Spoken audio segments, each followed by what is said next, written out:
All right. So this is a lesson that you can look at while I'm out for the next 2 weeks. And it is basically the same thing we've been doing from this book, Rock and Bass Drums. You should probably get this at some point. It is the first lesson. It is the top of page 6. You might have noticed that we're staying with this a little bit longer than we would have if Dave were teaching you. It was my opinion that you were being moved along too quickly through things, because some of you know how to play this stuff, but very haltingly and not without a whole lot of confidence, or only one way. Like, that's not how that's supposed to sound. It's supposed to be real relaxed and be able to play this a few different ways. Play them all a few different ways at various tempos, say slow, medium, fast, 50, 100, 150, 60, 120, 180, whatever it is, but also at different dynamic levels. Sure, you want to be able to hit them hard sometimes, but you also want to be able to play these things nicely sometimes.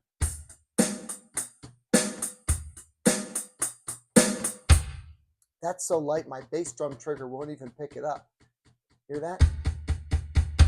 So I can fix that later. But that's just the tip of that iceberg. You also need to be able to play these parts together, sure, but also separately. And the reason for that is, if you get these parts down separately, it'll help you much later for not only learning more of this stuff as we go through the book, but more of anything out there, songs and other things. I can't tell you, for instance, I do want you to learn how to go eighth notes on your right hand, either on your ride cymbal or hi-hat, or if you're left-handed, wherever you want to put it. The top line, which is the top part of this, the cymbal line, which is 1 and 2 and 3 and 4 and 1 and 2 and 3 and 4 and. And you need to be able to play that completely separately from everything. Because I can't tell you how many songs that I play in my cover bands out there that start with 1 and 2 and 3 and 4 and 1 and 2 and 3 and 4 and then a chorus comes in or something, and all of a sudden you're off and running. And these separate parts relate to these other grooves later on. It also will let you know that if you can do all of these parts separately and together in different combinations, at different speeds, at different levels, you know that.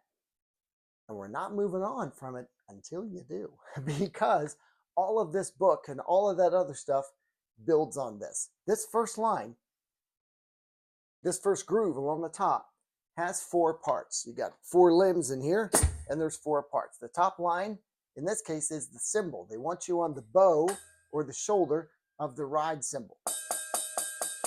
Now, if you go up on the bell, you can hear that that's pronounced, but they basically want you here, not here. It's too washy. You can't hear individual notes. You need to get up towards there, and that's where you can hear the individual notes the way that you will when you're tapping on a hi-hat, especially when it's closed. The next line, as far as they're concerned, is the left hand is on the snare drum. And for the whole first half of this book, your right hand, your left hand, and your left foot, as long as you're playing on a right-handed kit, are all the same. You're going to be playing eighth notes on your cymbal, 1 and 2 and 3 and 4 and. You're going to be playing quarter notes on your snare drum, and only on 2 and 4. 1 and 2 and 3 and 4 and 1 and 2 and 3 and 4. That's it. Now, they do want you to do a hi-hat foot chick on 2 and 4 as well. Now, depending on your kit, you may not even be able to hear it very well, but it's more than just for hearing. It's for overall coordination and overall groove. I find that when I play, again, in my bands, I'm in 7 of them. So no offense, I know what I'm talking about. I find that if I'm just in a mood or something and I'm just playing and I'm not moving my left foot, it's a little stiff. And then I start moving my foot to the groove.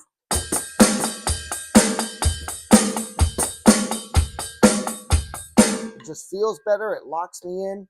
And maybe it's only a me thing, but I do think it translates to the people on the floor because they're dancing. And that's what you want to do here. You want to make all this stuff feel good. And that's why this is not going to cut it. I don't mean to be a jerk. I want you to be good. I want you to have fun and that it feels good when you play it.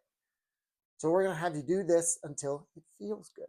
So here's what we're going to do. I have a metronome here on my brain right here, on my drum brain, and I'm going to drop it down to something pretty slow, like 60. I'm also going to have her count rather than just click, click, click.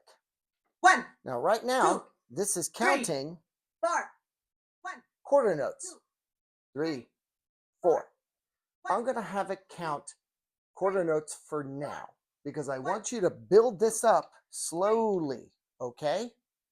Start with quarter notes and start with whichever limb feels good to you. For me, it's my right hand. But we'll go 1, 2, 3, 4. 1, 2, 3, 4. And if you want to, 2, 3, 4. They want you to, so we'll leave it there. Now, that's your right hand, the top line.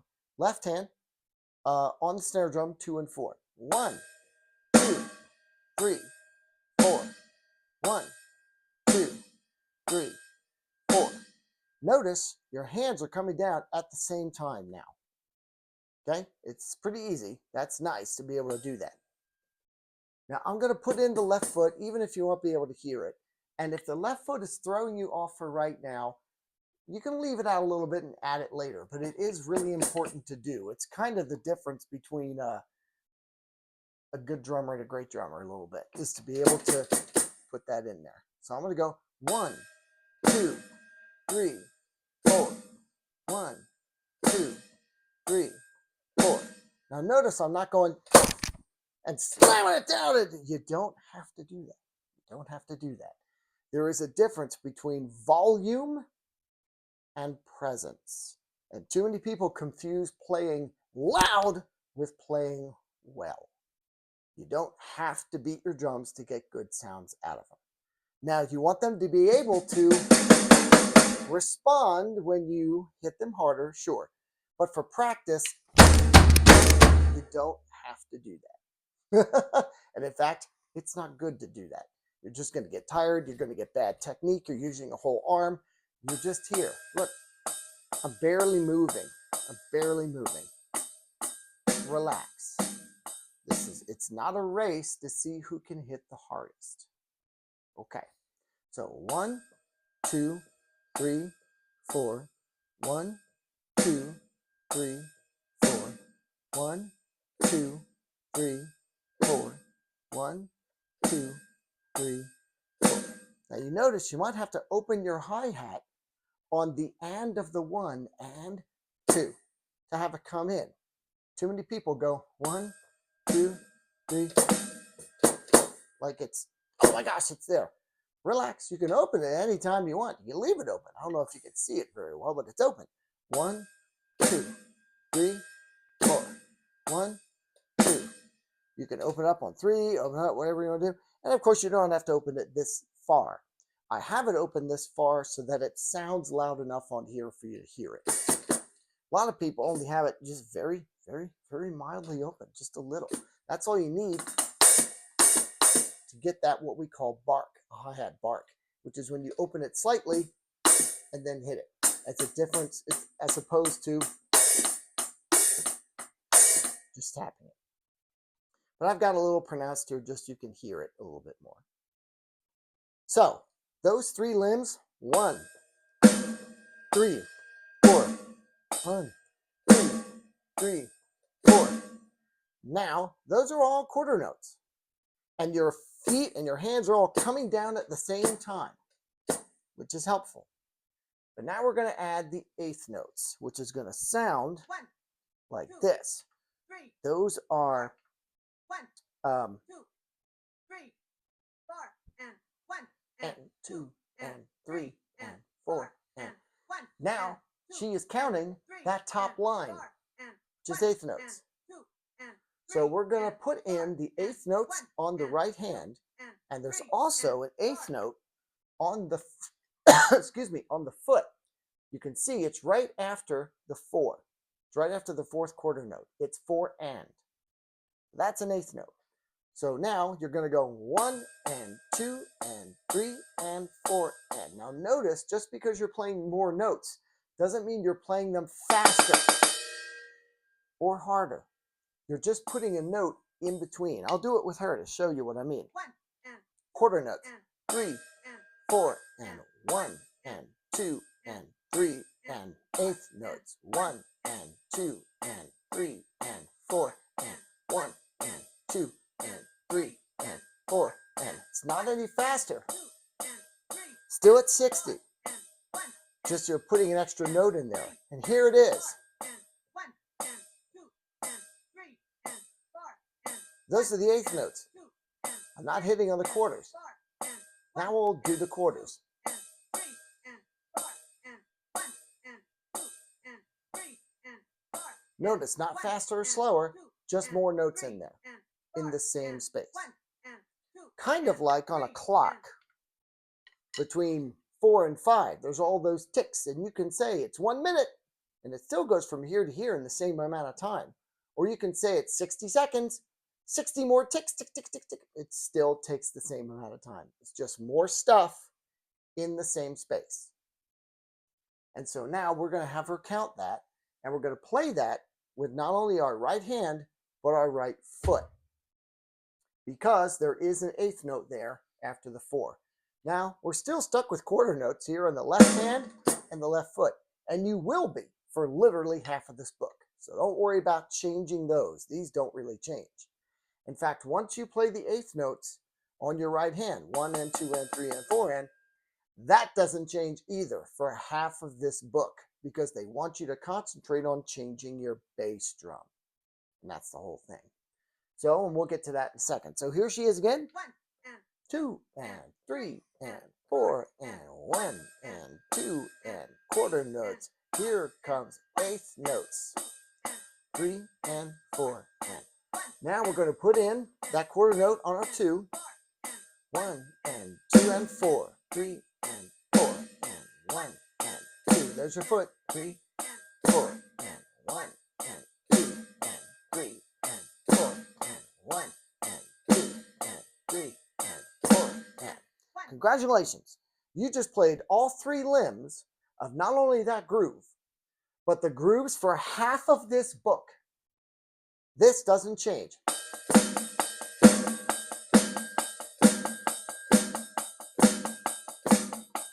So once you get that part down, you can concentrate on this. And that's going to change with every groove in here pretty much. But there is almost a constant. It's not in every one. But for the bass drum line, which is the 3rd line, the hi-hat line is the bottom one, the 4th one, and it says BD right on there. For the bass drum line, you'll see that you hit on 2 quarter notes, the 1 and the 3, okay? And you hit on 1/8 note, the and after the 4 of the snare drum. 1 and 3 and 4 and, right? But coming up is the 16th note, which is the E of the 2.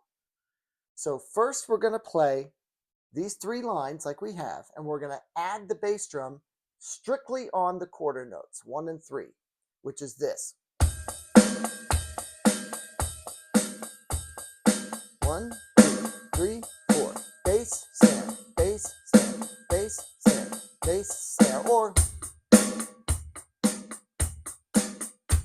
and as I probably told you, this beat is in hundreds of songs on the radio right now. It's very useful and depends on how you play it. This is just pretty straight, no real attitude in there at all. But if you open up the hi-hat a little bit, and if you accent the quarter note on the hi-hat, all of a sudden you went from Men at Work to AC/DC with a very little change. So We're going to do it with her this time. 1 and 2 and 3 and 4 and 1 and 2 and quarter notes only. 1 and 2 and bass drum and snare and bass 1 snare 2 bass 3 snare 4. 1 2 and 3 and 4. Now get comfortable doing that because it is the basis of just a ton of stuff. I play this or a variation of this all night long with cover bands. Either it's faster or it's slower,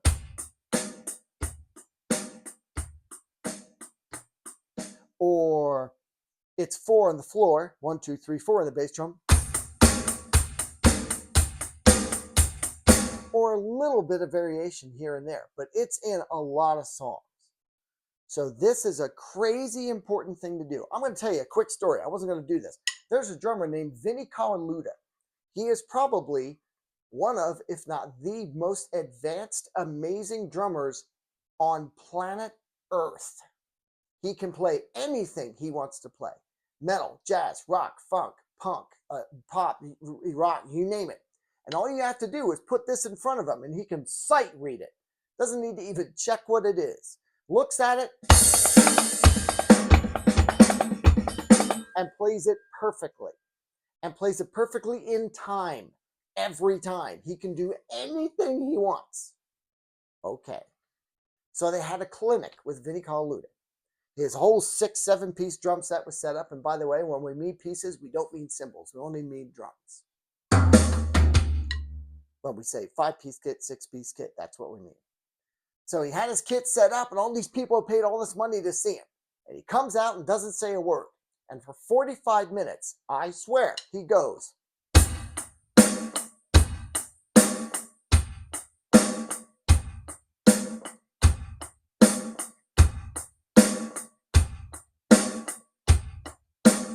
And at first people are like, okay. And then they're going. And after 45 minutes of that, he goes and walks off. When he was interviewed after that, he said, where did I put them? He said, so many drummers want to go and all that stuff, and that's great. But if you can't do this,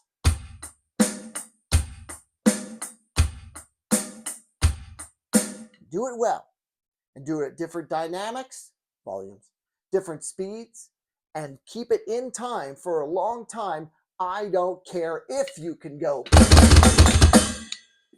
And I agree with him. That is the basis of everything. So even if all you're going to do is just practice, it's so important to get it down well and get it down right so that you can add the other flourishes later and the other things later, and it will sound good. So we did the 1 and 3.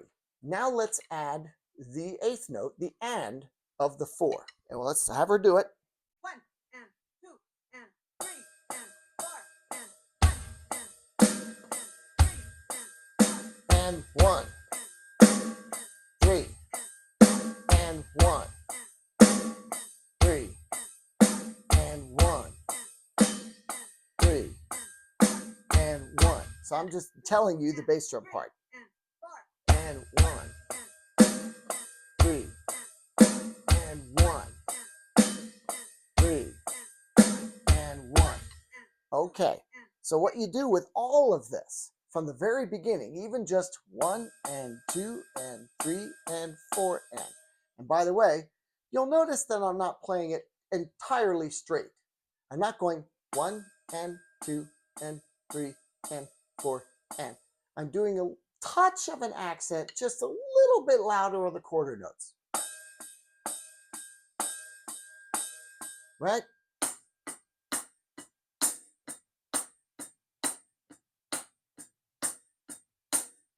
That makes it sound good. Makes it sound human, rather than technically still the same. Technically still 1 and 2 and 3 and 4. But now it sounds like a clock. Who wants to hear that?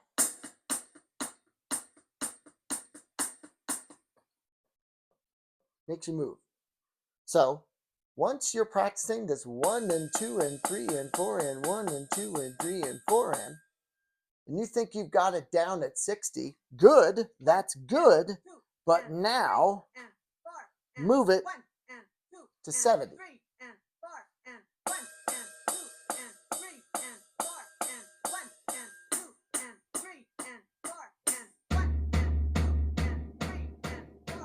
Move it around your kit. Get used to playing it everywhere. You're not only going to play it here. Not at all. Again, tons of songs where I'm going.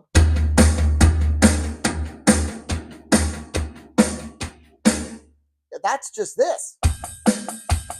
1 and 2 and 3 and 4 and 1 and 2 and 3 and 4. But on the on the floor tom,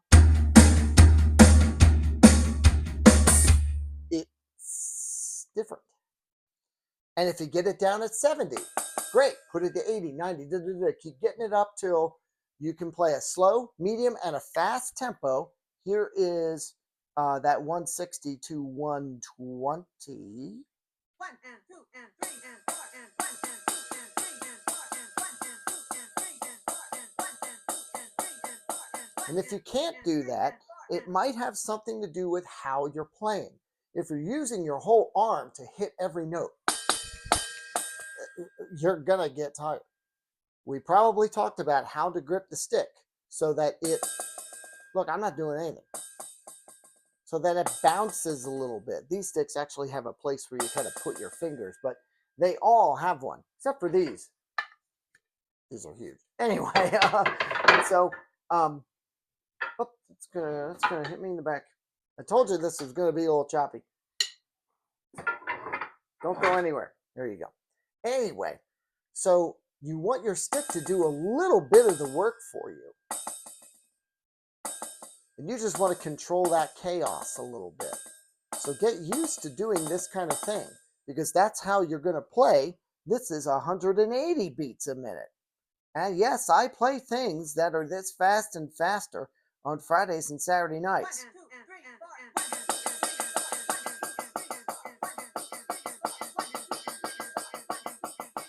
1 and 2 and 3 and 4 and 1 and 2 and 3 and 4.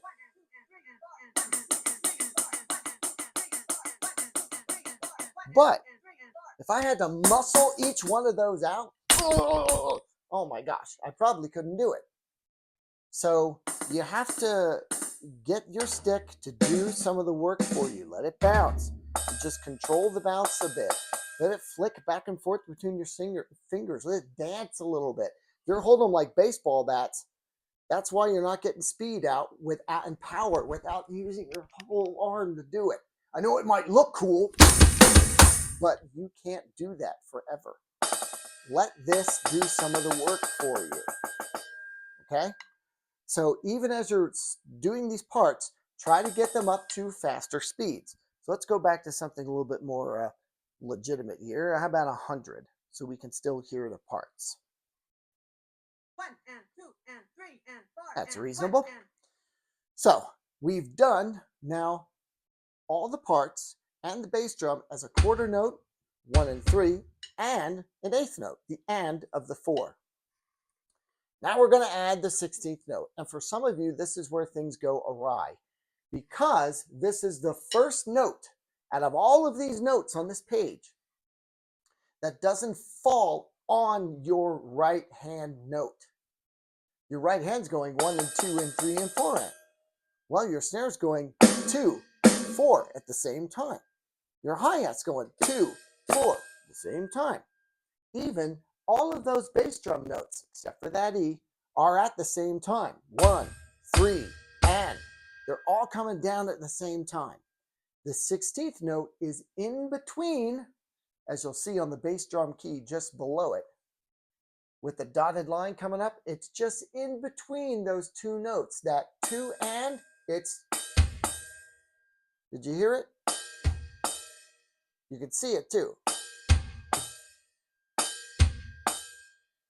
It's almost like you're hitting the bass drum while your stick pulls back. And you can kind of practice it that way. I'm doing that. I'm exaggerating that for visual effect. But you can kind of practice it that way and go.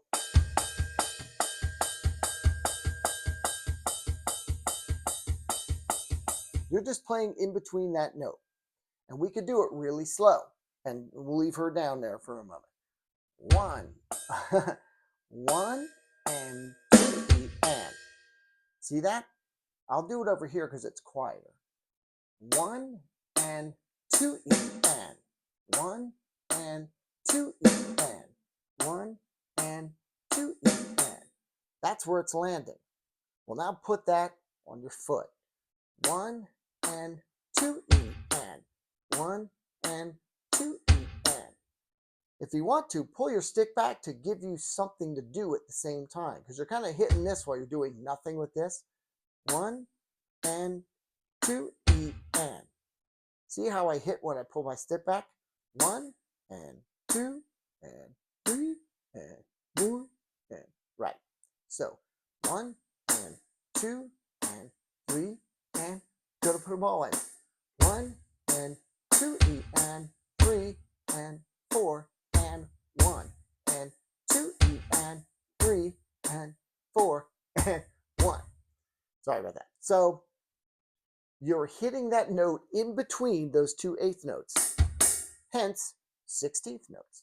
So they're introducing you to 16th notes on the very first one. It's just one of them, but it's there. And it'll sound like this when you put it all together. 1 and 2 and 3 and 4 and 1 and 2 and 3 and 4 and 1 and 2 and 3, 4 and 1 and 2 and 3 and 4 and 1 and 2 and 3. Eighth notes.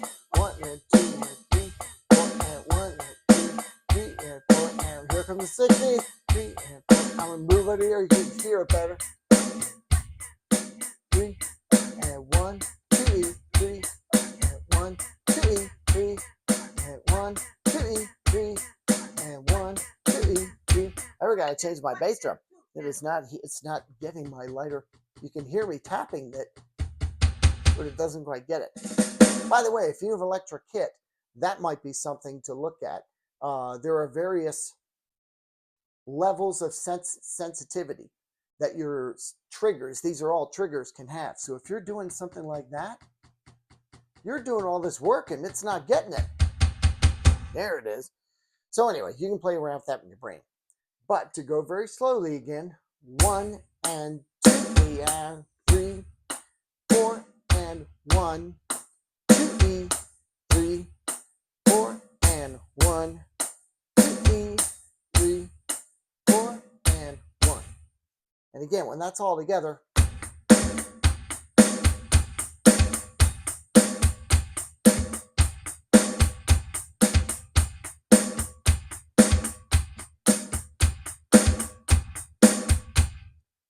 and see, that's easy. That's not a hard thing for me to do. And it doesn't have to be hard for you to do too.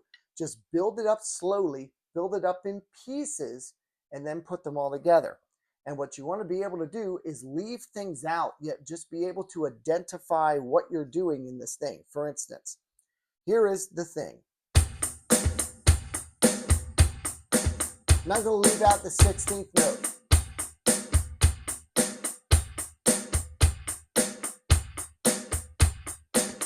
Now put it back. Now leave out the 8th note on the 4.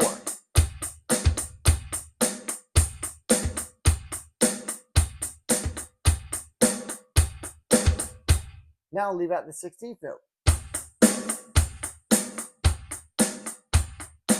Now I'll only play the 16th note.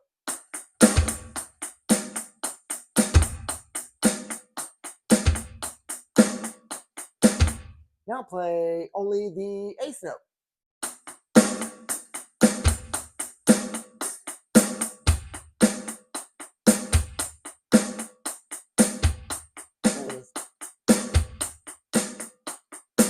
Now how about the 16th and the 8th? Whoops, sorry.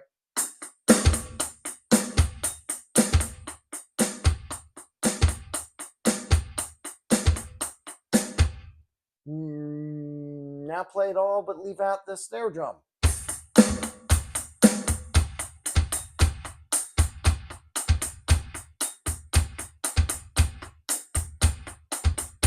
Now leave out the cymbal.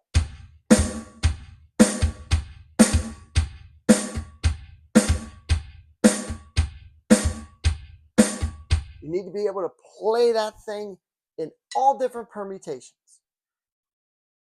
at different volumes, at different speeds. And one more thing. We might have talked about a fill at the end of it. So if you're just going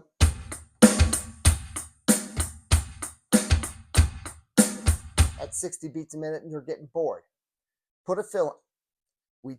And the thing is, you have to do the fill so that it doesn't throw the time off. Whatever your time is, whatever your speed happens to be, it should stay in it. And maybe say, come back in on the 1. So we talked about a fill. This will be the last part of this. It is Pat Boone, Debbie Boone. And what that is just a cadence, just a way of saying. So instead of saying, give me a 1 and 2E, or it's Pat Boone, Debbie Boone. Pat Boone, Debbie Boone. So you can start by putting the first names, Pat and Debbie, on the snare. And put the Boone, the last names, on the toms. The top one and the bottom one. Pat Boone, Debbie Boone. You can also do what I just did. Out of those 5 notes, Pat Boone, Debbie Boone, I played 4 of them with my right hand. Watch. Pat Boone, Debbie Boone. I played Pat Boone, Deb Boone with my right hand. Probably because I'm right-handed.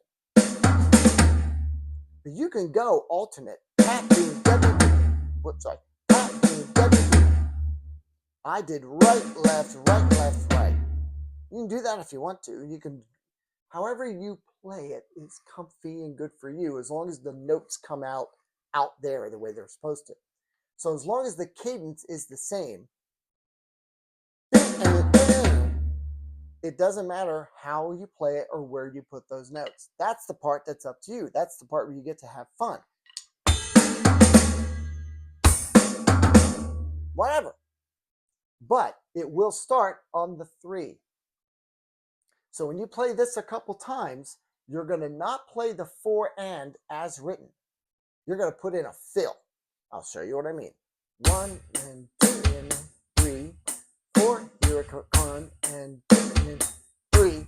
That's where the Pat Boone, Debbie Boone is going to start. So instead of going 3 and playing that the way you want it to, you're not going to be playing these things the same. You're going to go, which is going to take you right to there. 4 and you come right back in on the 1. Let me do it right. Here comes.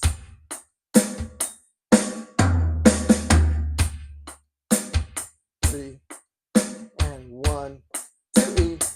Pat Boone, Debbie Boone. 1.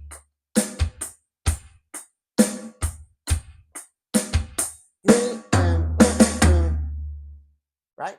So you're taking up that same space, just doing something different.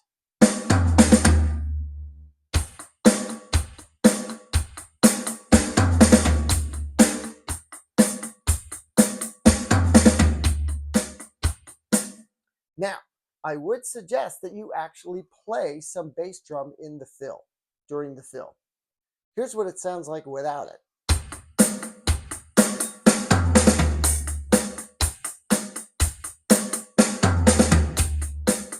Let's do 1 and 3.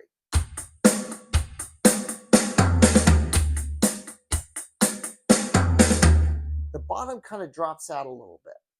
But let's, for instance, play a 4 on the floor. 1, 2, 3, 4.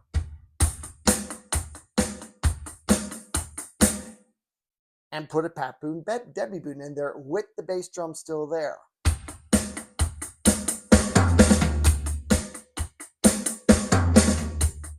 Listen.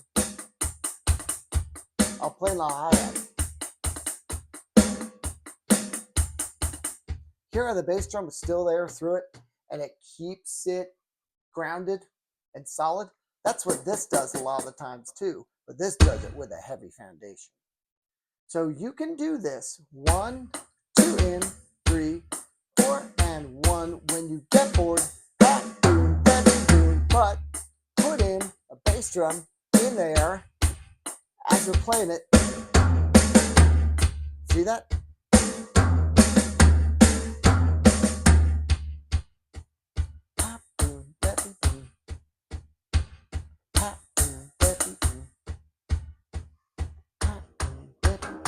it's there. Now, as far as the Pat Boone, Debbie Boone is concerned, you can get bored with that too. Pretty boring after a while. Although it's a fine fill, it's fine. Well, just do it the opposite. Instead of putting the first names, Pat and Debbie, on the snare and the last names on the toms, flip it. Put the first names on the toms and the last name on the snare. Did I do that right? No, I didn't. Pat Boone, Debbie Boone, right? I've done it the other way so often, it's weird. There you go. But you can move them anywhere you want. You can do anything you want with them. It could be on a cymbal, whatever. Nah, don't do that. That's a little bit later. You can put them all on the snare, on the tom. It's all good. You're making up fills. Here's another thing you can do to stick with Pat Boone, Debbie Boone, because it is 5 notes. And you are starting it on the 3, and you will end on the end of the 4, and you will come right back in on the 1. It's a good fill to practice with this exercise. Do it a little bit different. Do, instead of a Pat Boone, Debbie Boone, do a Fat Boone, Debbie Boone, which is a flam instead of pat. The one hand comes down ahead of the other, and the one comes right behind it. It's that. Not that far apart. I'm just showing it, but it makes this note a little bit fatter. Fat Boone. That's a Fat Boone, Debbie Boone. Or a Splat Boone, Debbie Boone, which is when you do, instead of 1 note ahead, right there on the 3, you're going to have to start a little bit ahead of the 3. Like on the of the 3. When you end a 3, that's a 16th note. And what you'll do is you'll go, see, I'm barely touching. This is called a drag. Where you're going da-da-da, da-da-da, and you're not, that's what it is, but it doesn't sound like that. It's not, you're going, that's 3 notes. And they're a little bit quieter. But this one still comes in on 3. So you got to do a little bit ahead of it. So that's a Splat Boone, Debbie Boone. And of course, you don't have to put the boons there. So you can move this thing around any way you want. But all of this is for you to not get bored. All of this is for you to learn this really well. Learn it in parts. Learn as a whole. Learn quiet. Learn loud. Learn slow, medium, fast. So when you go to the next one, you're going to be like, this is cake. I already know half of this. That's that one. How about this one? That's that one. How about this one?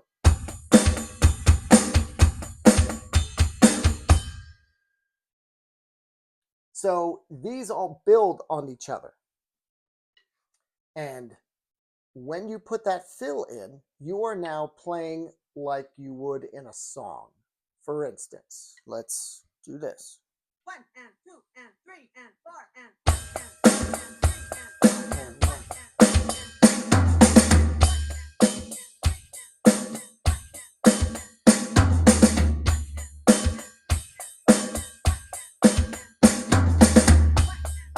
Well, you see, I got a little bit ahead of it. Mistakes are going to happen. I see a lot of people go, when they practice and they mess up, they go,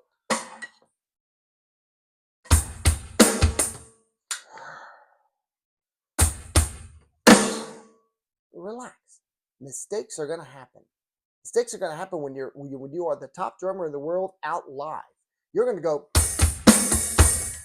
you're going to drop a stick. You're going to break one in the middle of a song. It's going to happen. You have to be able to learn to keep going and just get back on track.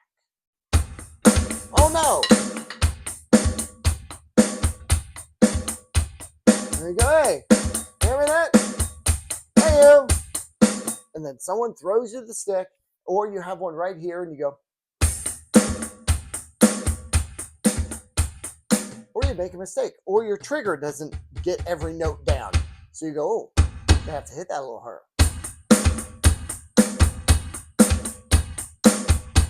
It's okay. Mistakes are part of it. In fact, some of Stuart Copeland's best playing, the drummer for the Police, were mistakes. So anyway, and again, I'll do it over here so you can hear it. That Pat Boone, Debbie Boone.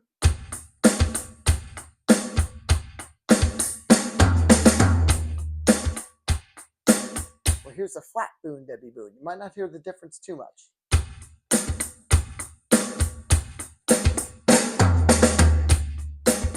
Flam coming up.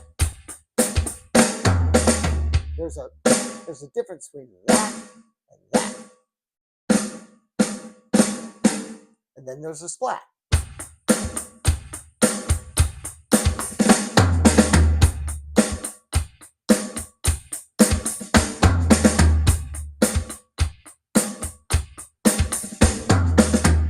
So I just did that two different ways. One way, I started it with the right hand first and hit the hit with my left. But I didn't like that. So I decided to do it with my left hand. So my right hand could come right down on that note where it needs to be.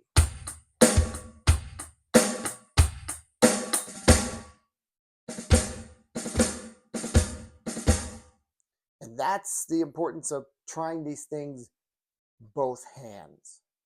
Later on, you're going to go, okay, I got this down. And I'm going to say, oh yeah? Play it left hand lead.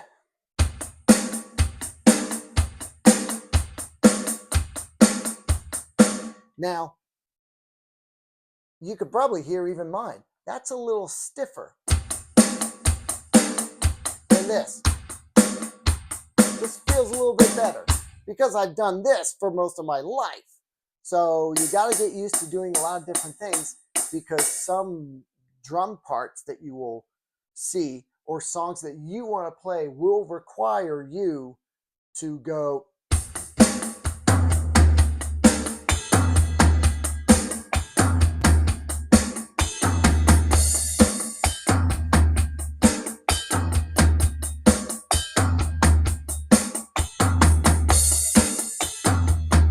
and keep that hi-hat part with your left hand so your right hand can move all around.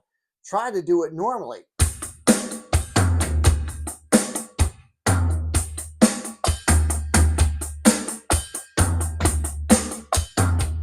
You got to get your right hand out of the way of your left. So it's good to also, when you think you've got this thing down like this, go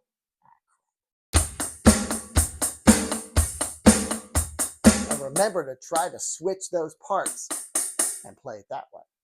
So again, have fun doing this. And there's one other thing that you can do. If you have a electronic drum set, it probably has some songs on it.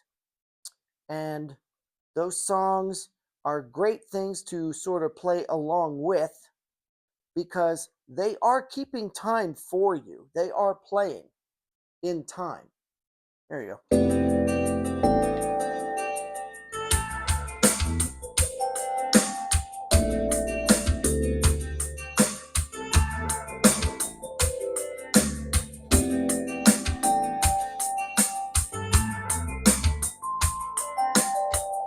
So if you've got some tunes that you can play along with, that's great. If you don't have an electronic drum set, you can probably get tunes on your phone. I think they're called drumless tracks. They're songs, but without the drums. And so you could play, what is that? I guess I don't know how fast. Oh, that's 80 beats a minute right there.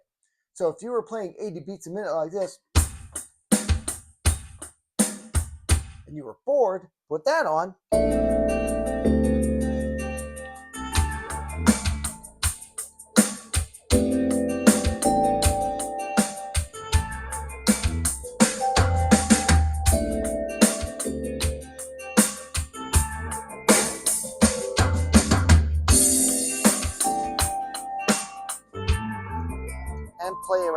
And play around a little bit with fills and things like that.